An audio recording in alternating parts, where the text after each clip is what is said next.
মাত্র একটি ডালিমই ধ্বংস হয়ে গিয়েছে, চূর্ণ বিচূর্ণ হয়ে গিয়েছে জাতির আহ্বা। এই জাতির আহ্বারা বাংলাদেশের জনগণের কাছে মিথ্যা বানোয়াট ইতিহাস বিক্রি করে, স্বাধীনতার নাম বিক্রি করে জনগণের মধ্যে বিভাজনের রাজনীতি তৈরি করে দিয়েছিল। এই স্ট্যাটাসের একটা অংশ ভিতরে লিখছিলেন যে 24-এর যারা হিরোরা তাদের অনেকেরই আইডল হচ্ছে মেজর ডালিম। ওনার তো বটেই। আবার অপরদিকে মেজর ডালিম তিনি আপনার এই সমন্বয়কদের উদ্দেশ্যে কয়েকটা বার্তা দিয়েছেন। প্রথমত, এই বিপ্লবকে ধরে রাখতে হলে সর্বশেষ অধ্যায় পর্যন্ত তাদেরকে লড়াই করতে হবে। বিপ্লবটা শেষ হয়নি, এই বিপ্লবের যে ফসলটা, মূল ফসলটা, এইটা তুলতে হবে। মেজর ডালিমকে সত্যিকারের মেজর ডালিম বলে মানতে চান না ওই কুলাঙ্গারদের জন্য আজকের একটি জবাব আপনাদেরকে সর্বপ্রথমে দিয়ে নিচ্ছি। জবাবটি হলো, ওই কুলাঙ্গারদেরকে বলবেন আপনারা যে তুই যাকে বাবা বলস সে যে তোর বাবা, এটার গ্যারান্টি কি?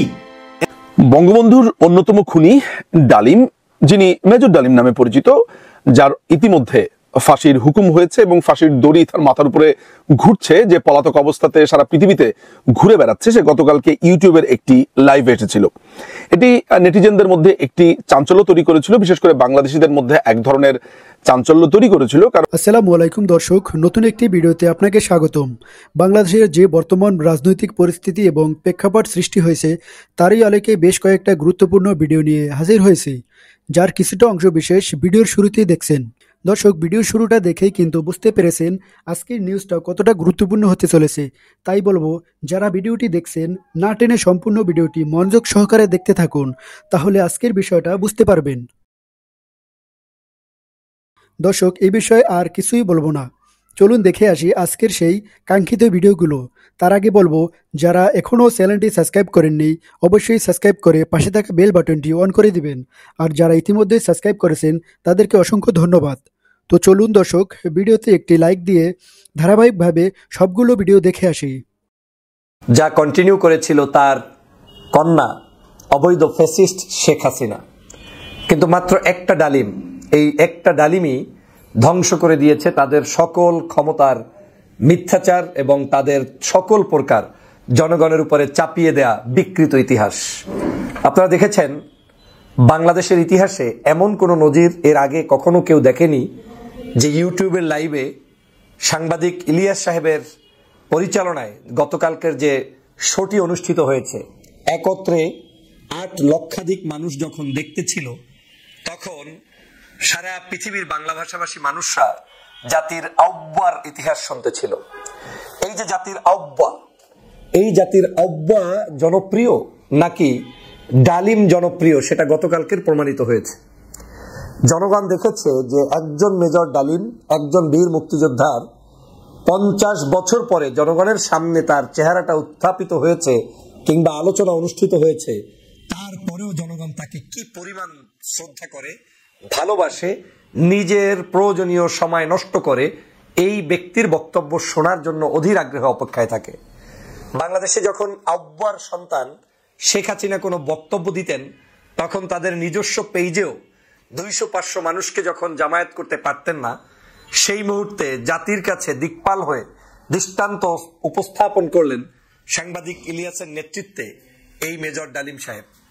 মেজর ডালিম সাহেব কিছু সত্য তিক্ত বক্তব্য জাতির কাছে উপস্থাপন করেছেন, যেটা জাতির আহ্বাদের অনুসারীদের, এই আহ্বাদের অনুসারীদের অনেক কষ্টের কারণ হয়ে দাঁড়াবে। কারণ ওরা মিথ্যার উপরে প্রতিষ্ঠিত একটি বাংলাদেশ দেখতে চেয়েছিল, ওরা মিথ্যার উপরে প্রতিষ্ঠিত একটি স্বাধীনতার ইতিহাস দেখতে চেয়েছিল, ওরা মিথ্যার উপরে প্রতিষ্ঠিত বাংলাদেশের একটি বাংলার মানুষের সাথে প্রতারণামূলক ইতিহাস রচনা করতে চেয়েছিল। কিন্তু মেজর ডালিম অকপটে বাংলাদেশের স্বাধীনতার ইতিহাস, স্বাধীনতার সময় কতজন মানুষ মৃত্যুবরণ করেছে, করে নাই, কে রাজাকার, কে স্বাধীনতার ঘোষক, কে কিভাবে স্বাধীনতা চেয়েছে, চায়নি, স্বাধীনতা পরবর্তী বাংলাদেশ, সার্বিক সকল বিষয়ে তার একটি নিজস্ব মতামত, যেটা তিনি চোখে দেখেছেন, সেই মতামত তিনি প্রকাশ করে জনগণের কাছে তাক লাগিয়ে দিয়েছেন। জনগণ দাবি তুলছে এই বীর মুক্তিযোদ্ধাকে, এই বিশিষ্ট ব্যক্তিকে, গুণীজনকে জাতি স্মরণ করবে এবং বাংলাদেশের পক্ষ থেকে তাকে শ্রদ্ধা ভরে বাংলাদেশে আগমন করানোর জন্য চেষ্টা করবে এবং তাকে নিয়ে আসবে, সেই প্রত্যাশা জনগণ করে। আপনারা নিশ্চয়ই জানেন যে সোশ্যাল মিডিয়ার যুগ, এই সোশ্যাল মিডিয়াতে কখনোই কোনো মিথ্যাচার করে পার পাবেন না।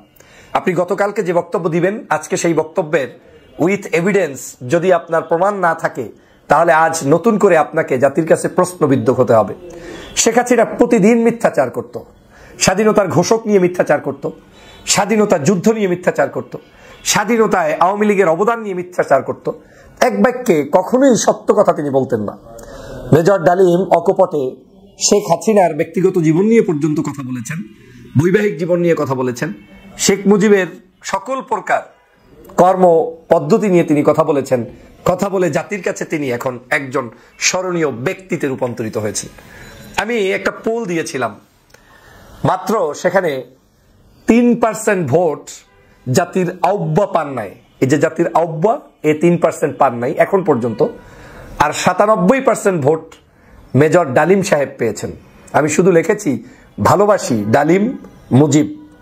মুজিবের ভালোবাসার 3% মানুষও বাংলাদেশের সোশ্যাল মিডিয়ায়ও এখন নেই। আর এই জাতির কাছ থেকে যাকে দূরে সরিয়ে দেওয়া হয়েছিল, যে বাংলাদেশের মানুষের সত্যিকার একজন মুক্তিযোদ্ধা, সেই মেজর ডালিমকে যারা দূরে ঠলিয়ে দিয়েছিল, সেই ডালিম একেবারে অপরিচিত জায়গা থেকে লাইভে সংযুক্ত হয়ে বাংলাদেশের মানুষের কাছে জনপ্রিয়তার শীর্ষে অবস্থান করে গতকালকে লাইভ দৃষ্টান্ত স্থাপন করেছে ইউটিউবে, যে একত্রে এত মানুষ দেখতে পারে, সেটা মেজর ডালিমের পক্ষেই সম্ভব হয়েছে। অতএব বাংলার জনগণের হৃদয় থেকে যে কাউকে চাইলেই মুছে দেয়া যায় না, যে কাউকে চাইলেই আপনি হৃদয়ে স্থান করে দিতে পারবেন না। চাইতে হলে সত্য, জনগণের হৃদয়ের যে আবেগ, সেটার প্রতি আপনাকে শ্রদ্ধা এবং সম্মান জানিয়েই এগিয়ে যেতে হবে। এই মেজর ডালিমরাই বাংলাদেশকে রক্ষা করেছিল, বাংলাদেশের মানুষকে রক্ষা করেছিল এবং বাংলাদেশের রাজনীতিকে রক্ষা করে বাংলাদেশি জাতীয়তাবাদ, এদেশের ধর্মীয় মূল্যবোধ তথা এদেশের মানুষের গণতান্ত্রিক একটি পদ্ধতি সহজ করে দিয়েছিল এই ডালিমরা। কিন্তু ডালিমরা যুগে যুগে নিগৃহীত হয়েছে, কোনো সন্দেহ নেই। ডালিমরা বাংলাদেশের যথাযথ মর্যাদা পেয়েছে কিনা সে নিয়ে আমার যথেষ্ট প্রশ্ন রয়েছে। কিন্তু ডালিমদের উপর ভিত্তি করেই আজকের বাংলাদেশে আপনি, আমি, আমরা রাজনীতির সুযোগ পেয়েছি, সুযোগ নিয়েছি এবং এখনো সাধারণ মানুষ অন্তত শ্বাস প্রশ্বাস নিতে পারছে। না হয় ৭৫-এর 15ই আগস্টের পূর্বে বাংলাদেশের মানুষের উপরে ছিল নির্বিচার অত্যাচার, জুলুম, নিষ্পেষণ, জনগণের অধিকার পর্যন্ত বিন্দুমাত্র ছিল না। দুর্ভিক্ষ, এই কঠিন পরিস্থিতিতে এই জাতির আহ্বাকে সেই সময় একটি বিশেষ যুদ্ধে বলতে পারেন, যেটা ছিল আওয়ামী অপশক্তির যুদ্ধ। দেশপ্রেমিক সেনাবাহিনী এবং দেশের মানুষ মিলে যে একটি সংগ্রাম করে সেই সময় ইতিহাস সৃষ্টি করেছেন, সেই জায়গায় মেজর ডালিম বিপ্লবীদের নিজেদেরই এই ফসল কোন স্কলারধারী যতগুলা মেডেলের অধিকারী হোক, সম্ভবত এখানে ডক্টর ইউনূসকে মেনশন করা হয়েছে, তারা তুলে এনে দিবে না। সুতরাং এই লড়াইয়ের শেষ পর্যন্ত যেতে হবে এবং যদি এই লড়াইয়ের কোনো ক্ষেত্রে মেজর ডালিমদের প্রয়োজন হয়, তারা এই ছাত্রদের পাশে দাঁড়াবে। ইভেন এটা লম্বাচূড়া সাজেশন দিয়েছেন। তো এই সকল সাজেশনের পরপরই যখন একটা প্রসেস ছিল নির্বাচনের ইস্যুতে, সেই প্রসেসে আবার সেই জুলাই বিপ্লবের যারা নায়করা আছেন তারা যখন ফাইনাল আজকে আরেকটা বার্তা দিচ্ছেন, তখন এটা সবার কাছে এক ধরনের মনেই হচ্ছে যে মেজর ডালিমের কথা শুনে। তবে আমি বলছি যে মেজর ডালিমের কথা শুনে না, এই বক্তব্যগুলো কিন্তু ছাত্ররা কন্টিনিউ দিয়ে আসছে। তো এখন একজন বড়, তাদের হয়তো যদি তারা অরিজিনালি ওনার ফলোয়ার হয়ে থাকেন, তাহলে শক্ত শিষ্য বা গুরু পেয়েছেন। তবে বিষয়টা এরকম না। যাই হোক, মূল কথায় আসছি। নির্বাচন নিয়ে যখন ডক্টর মোহাম্মদ ইউনূস এক ধরনের বক্তব্য দিচ্ছেন, আমাদের সেনা প্রধান এক ধরনের বক্তব্য দিচ্ছেন, আয়োজনটা মোটামুটি আমরা দেখতে পাচ্ছি। এর মাঝখানে সরকারকে আজকে কঠোর বার্তা বা এক ধরনের হুঁশিয়ারি অথবা চ্যালেঞ্জ, এমনকি বিএনপির সাথে একটা চ্যালেঞ্জিং অবস্থানে চলে যাচ্ছে বৈষম্য বিরোধী ছাত্র আন্দোলন। সরকারকে অবিলম্বে প্রোক্লেমেশন অফ জুলাই রেভলিউশন ঘোষণা করতে হবে। ৭১-এর মুক্তিযুদ্ধে যেভাবে শহীদদের রাষ্ট্রীয় স্বীকৃতি দেওয়া হয়েছে, ঠিক সেইভাবে বৈষম্য বিরোধী ছাত্র আন্দোলনের শহীদদের রাষ্ট্রীয় স্বীকৃতি সংবিধানে অন্তর্ভুক্ত করতে হবে। খুবই পেচকি ইস্যু। বাংলাদেশকে প্রতিটি রাষ্ট্রের প্রতিষ্ঠানে সংস্কার করতে হবে। Good thinking. আগে বিচার হবে, সংস্কার হবে, তারপর নির্বাচন। সংস্কার এবং বিচারের আগে কোনোভাবেই নির্বাচন দেওয়া যাবে না। এখন যখন এই বক্তব্যটা তারা এইভাবে সরাসরি দেয়, স্বাভাবিকভাবে ডক্টর মোহাম্মদ ইউনূসের জন্য একটা প্রেশার হয়, কারণ তিনি বলেছেন যে ছাত্ররা তার নিয়োগদাতা। এখন নিয়োগদাতা তারা, এখন নির্বাচনের ইস্যুতে যখন কথা আসে, তখন কিন্তু বিএনপির অবস্থানটা এখানে শক্ত অবস্থান হিসেবে বারবার সামনে আসছে। কিন্তু জামাতও এখন বিএনপির ভাষায় নির্বাচনটা একটু তাড়াতাড়ি চাচ্ছে। বিএনপির নেতাদের যদি বক্তব্য আপনারা শোনেন, ছাত্রদেরকে নানানভাবে তারা বিভিন্ন রকম কথা বলছে। ছাত্ররাও আমরা কারা তোমরা কারা এই ধরনের বক্তব্যে চলে গেছে। আপনার ফরিদপুর শহরের রাজেন্দ্র কলেজ মাঠে ছাত্র সমাবেশে এসব কথা বলেছেন বৈষম্য বিরোধী ছাত্র আন্দোলনের নেতারা। ফেসিবাদী ব্যবস্থার সম্পূর্ণ বিলোপ, নতুন রাজনৈতিক বন্দোবস্ত বিনির্মাণ এবং প্রোক্লেমেশন অফ জুলাই রেগুলেশন, এই জনআকাঙ্ক্ষা প্রস্তুতির লক্ষ্যে সমাবেশটা করা হয়েছে। তো এখানে আমরা কারা কারা দেখছি, হাসনাত আব্দুল্লাহ, তারপর হচ্ছে আপনার সার্জিস আলম, তারপর হচ্ছে এখানে খুবই কঠোর ভাষায় সার্জিস বলছে যারা ক্ষমতার লোভে ক্ষমতায় টিকে থাকার জন্য মানুষের রক্ত ও জীবনকে বিন্দুমাত্র মূল্য দেয় না, তাদের আর ক্ষমতায় দেখতে চায় না এই দেশের মানুষ। তারপর হচ্ছে শেখ হাসিনার বিচার ইস্যুটা আসছে, বাংলাদেশে অবশ্যই একটি যৌক্তিক সময়ে নির্বাচন হবে। এই যৌক্তিক সময়টা আসলে কবে? তার আগে খুনি হাসিনা আমাদের এই দেশের সিস্টেমগুলো যে ধ্বংস করে দিয়েছে সেগুলোকে সংস্কার করতে হবে।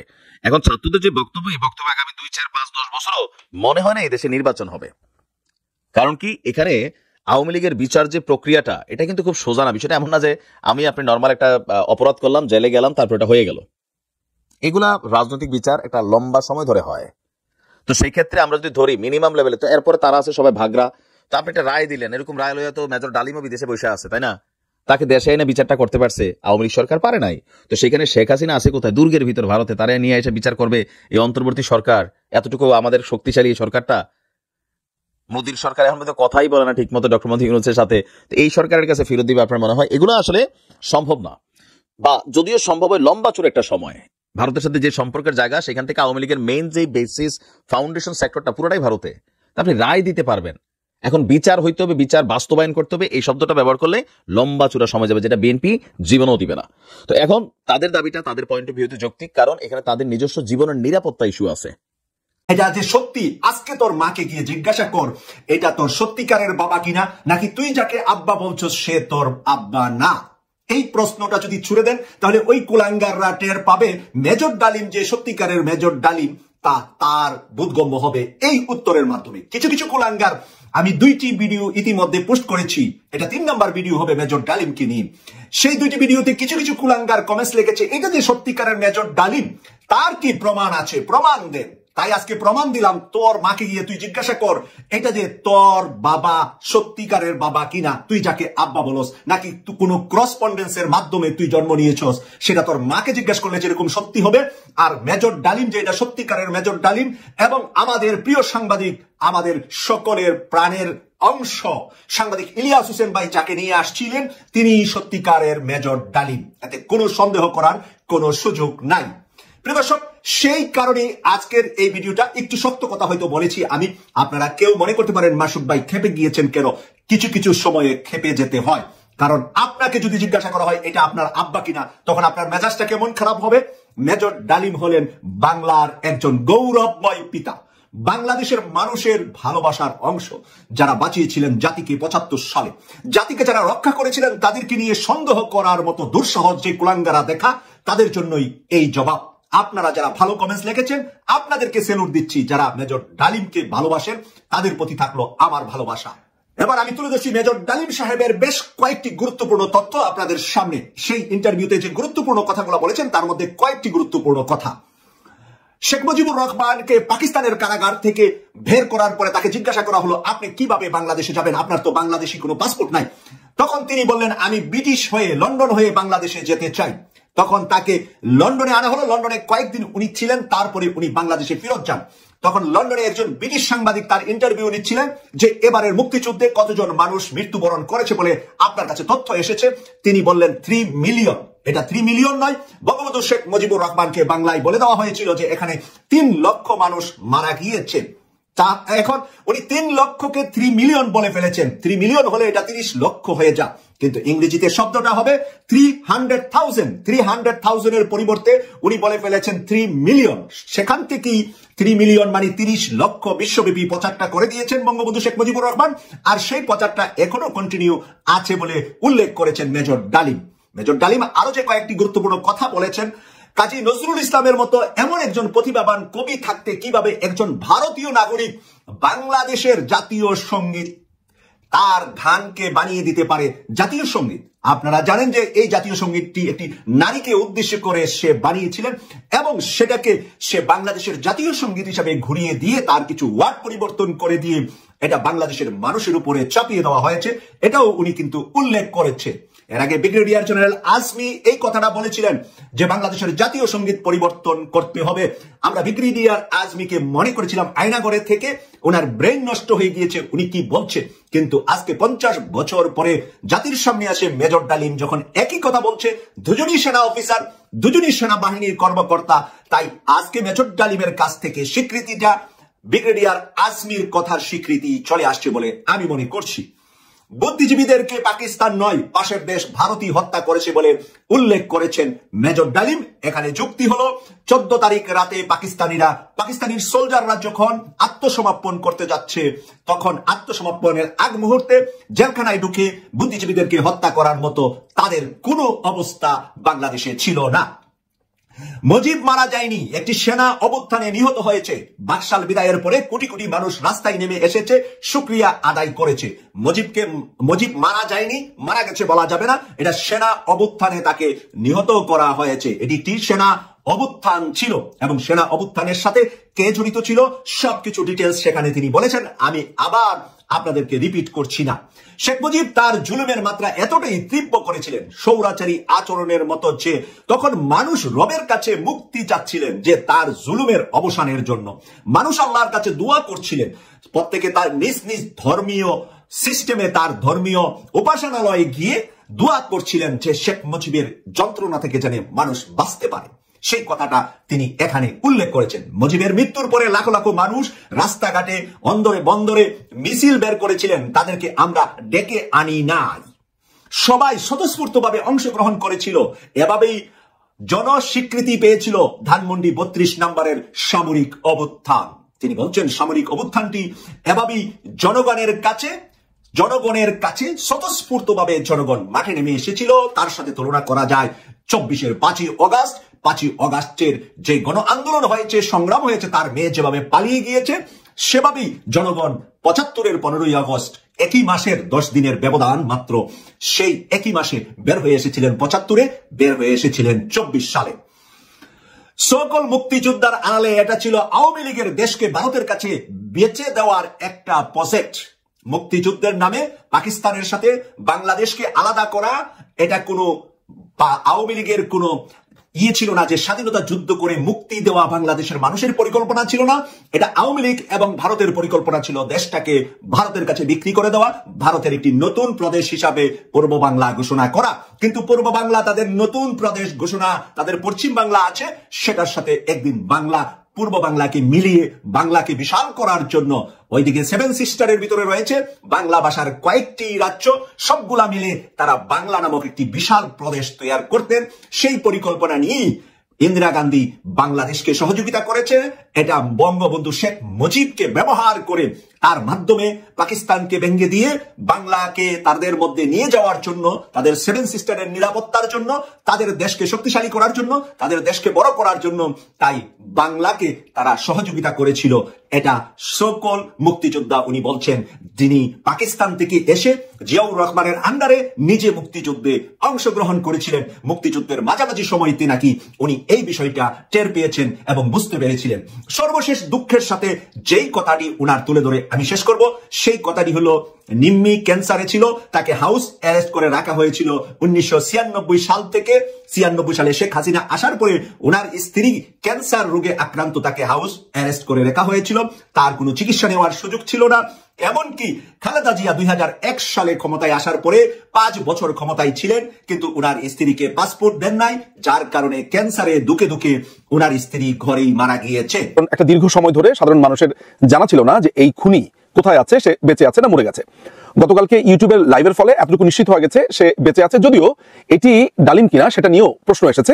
তার পরিবারের যে সদস্যরা আছে তারা অবশ্য নিশ্চিত করেছে এটি মেজর ডালিম, এবং তারা বলছে যে এটি সেই খুনি। দেখুন, এই বক্তব্যের ভেতরে কয়েকটা জিনিস আমি যদি লক্ষ্য করি তাহলে দেখবো যে একটা লোক, সে নিজেকে দাবি করছে সে মুক্তিযোদ্ধা, নামের আগে সে বারবার বলছে বীরুত্তম, তার ভাইয়ের কথাও বলছে, স্বপন, তার ভাই যে স্বপন, তার কথা খুব গর্ব ভরে বলছে বীর বিক্রম।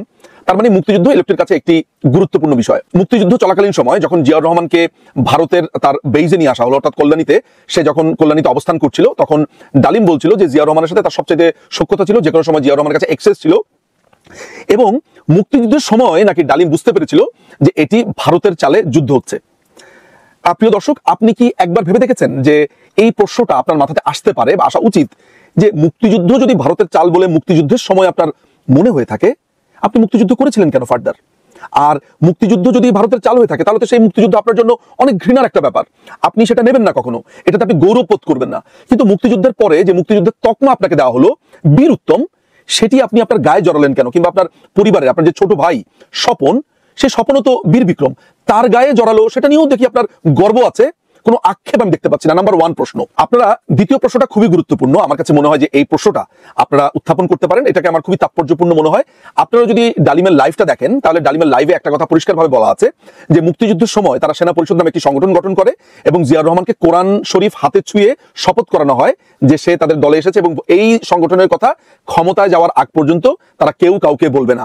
জিয়াউর রহমানকে এই সংগঠনে একটি গাইড হিসেবে নেওয়া হয়। এই সংগঠনের উদ্দেশ্য কি ছিল এটি বলতে গিয়ে ডালিম বলছে এই সংগঠনের উদ্দেশ্য ছিল বঙ্গবন্ধু সরকারকে, অর্থাৎ ভবিষ্যতে যে বঙ্গবন্ধু সরকার হতে যাচ্ছে বাংলাদেশ স্বাধীন হওয়ার পর, সেই সরকারকে উৎখাত করা এবং বঙ্গবন্ধুকে হত্যা করবার পরিকল্পনা এই 25 বছরের এই সেনা পরিষদের যে রোডম্যাপ আছে সেখানে ছিল।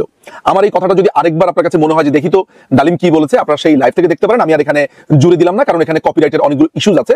যেই লোকটা মুক্তিযুদ্ধের সময় বঙ্গবন্ধুকে হত্যা করবার প্ল্যান করে, সেই লোকটা যখন তার লিখিত গ্রন্থের মধ্যে, আমি সেই বইটা দেখাচ্ছি, এই বইটার ভেতরে সে বারবার বলছে বাকশালের জন্য, রক্ষী বাহিনীর জন্য, আওয়ামী লীগের অরাজকতার জন্য বঙ্গবন্ধুকে খুন করেছে, উৎখাত করেছে, তাহলে তার আজকের অর্থাৎ গতকালকের লাইভের সাথে তার এই বইয়ের বক্তব্য কি মেলে? সে তো বলছে মুক্তিযুদ্ধের সময় প্ল্যান করেছে। তো যেই লোকটা মুক্তিযুদ্ধের সময় বঙ্গবন্ধুকে হত্যা করার প্ল্যান করে, সে বাকশালের ধোয়া তুলছে কেন? সে রক্ষী বাহিনীর ধোয়া তুলছে কেন? এই প্রশ্নটা আজকের তরুণ তরুণীরা অনুগ্রহ করে করবেন এবং এটার জবাব আমার ধারণা আপনারা চাইবেন। এটা গেল দুটো। আর 3 নম্বর যেটা, সেটাও আমার জন্য অনেক গুরুত্বপূর্ণ, সেটা হচ্ছে একটা দীর্ঘ সময় ধরে আপনারা শুনে এসেছেন যে মুক্তিযোদ্ধা ক্যাপ্টেন শেখ কামাল তিনি নাকি আপনার মেজর ডালিমের ওয়াইফকে উঠিয়ে নিয়ে এসেছিলেন। গতকালকের তার লাইভের পরে আপনারা নিশ্চয়ই নিশ্চিত হয়েছেন যে শেখ কামালের কোনো ভূমিকাই সেখানে ছিল না এবং অনেকদিন ধরে আমরা বলে এসেছি যে ডালিমের নিজের গ্রন্থেই লেখা আছে। আপনাদের মধ্যে অনেকেই সেটা বিশ্বাস করেছেন, অনেকেই করেননি। কালকে তো আপনাদের কাছে এতটুকু নিশ্চিত হয়ে গিয়েছে যে Sheikh Kamal had nothing to do with that incident. আচ্ছা, ওই ইনসিডেন্টটাতে বিয়ে বাড়িতে কি হয়েছিল, বিয়ে বাড়িতে হওয়ার পরে উঠিয়ে নিয়ে আসা নানান ধরনের কথাবার্তা শুনেছি। মাথায় রাখবেন যে একটা ফ্যাক্টের ভেতরে যদি একটা মিথ্যা থাকে, একটা গোলমাল থাকে, তাহলে পুরো ফ্যাক্ট নিয়ে কিন্তু আপনার প্রশ্ন উঠবে। আমি ওই ইনসিডেন্টটা নিয়ে আপাতত এই মুহূর্তে কোনো কথা বলছি না, কিন্তু আমি ইনসিডেন্টটার পরের যেই বিচার চাইবার যেই জায়গাটা আছে বা অংশটা আছে, সেই জায়গা থেকে একটা প্রশ্ন করছি। আমি আশা করি এই প্রজন্মের তরুণ তরুণীরা সেই প্রশ্নটা তুলবেন। সেই প্রশ্নটা কি? সেই প্রশ্নটা হচ্ছে যে বঙ্গবন্ধুর বাসাতে যখন গেলেন, সেখানে বঙ্গবন্ধু পুরো ব্যাপারটাকে মিটমাট করলেন এই বলে যে প্রথমে মাফ চাইতে বললেন গাজীকে, গাজী মাফ চাইলো এবং গাজীকে যা বলার বললেন, প্লাস মেজর ডালিমকে এবং মিম্মিকে অর্থাৎ ডালিমের ওয়াইফকে এই বলে কথা দিলেন যে গাজীর বিচার হবে। আপনি সেটা বিশ্বাস করেন আর বিশ্বাস না করেন, গাজীর বিচার হবে বলে বঙ্গবন্ধু বলেছে। ডালিম ওই মুহূর্তে সেটা মেনে নিয়েছে। ওকে, বিচার যখন হবে আমি দেখি কি বিচার করে, এই তো ঘটনা। এটা সে মেনে নিয়ে সেই বাসা থেকে বের হয়ে আসলো। তার বইতে যেটা লেখা আছে, যখন পরের দিন ক্যান্টনমেন্টে যায়, ক্যান্টনমেন্টে যাওয়ার পরে সেখানে মেজর হাফিজ, তারপরে হচ্ছে যে আপনার জিয়াউর রহমান, তারা তাকে নানানভাবে আপনার ইনফ্লুয়েন্স করতে থাকে যে না তুমি এত সহজে মেনে গেলা। আমি বলি সেই বইয়ের অর্থাৎ তার যে বইটা আছে, যা দেখেছি, যা বুঝেছি, যা করেছি, এই বইটার 448 নম্বর পাতাতে পরিষ্কারভাবে লেখা আছে যে নানানভাবে ইনফ্লুয়েন্সের পরে সে রাজি হয়েছে, না এটা তাহলে গতকালকে যে বিচার করে দিয়েছে সেই বিচার আমি মানি না, এই 3টা জিনিস করতে হবে, 3টা জিনিস করলে আমি মানি। খেয়াল করে দেখেন, আপনি একটু ভালোভাবে চিন্তা করে দেখেন যে একটা ঝামেলা হয়েছে, ঝামেলা হওয়ার পর আমি বিচার নিয়ে একজনের কাছে গেছি, সেই যার কাছে আমরা বিচার নিয়ে গেছি সে বলেছে বিচার তিনি করবেন, অর্থাৎ বিচারের অথরিটি তিনি, বিচার তিনি করবেন।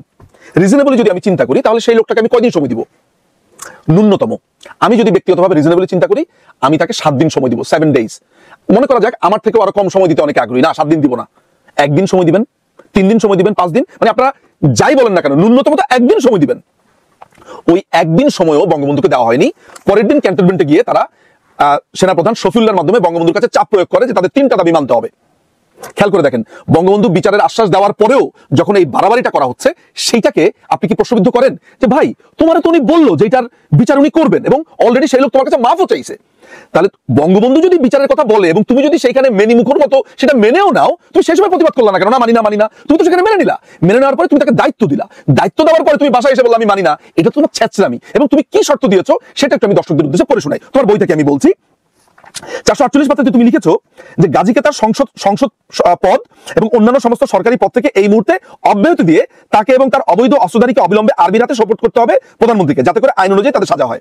আচ্ছা, একজন সংসদ সদস্যকে সংসদ পদ থেকে বর্জন করার জন্য কি লাগবে? তদন্ত করা লাগবে, সে কি করেছে সেটা অন রেকর্ডে থাকতে হবে, ডেফিনেটলি একটা প্রসিডিউর। কারণ আমি একটা এমপিকে তার নামে যা অভিযোগ আসুক না কেন, বা ডালিমের নামে যা অভিযোগ আসুক না কেন, আমাকে একটা এনকোয়ারি করতে হবে, তদন্ত করতে হবে। আর সবচেয়ে বড় ব্যাপার হচ্ছে, ধরা যাক দর্শক, আমি আশা করি আপনি সবগুলো ভিডিওই মনোযোগ সহকারে দেখছেন। সেই সাথে দর্শক, এই ভিডিওগুলো সম্পর্কিত যদি কোনো তথ্য এবং মতামত থাকে তাহলে কমেন্টে জানাবেন। এতক্ষণ সাথে থাকার জন্য ধন্যবাদ। আজকের মতোই এ পর্যন্তই।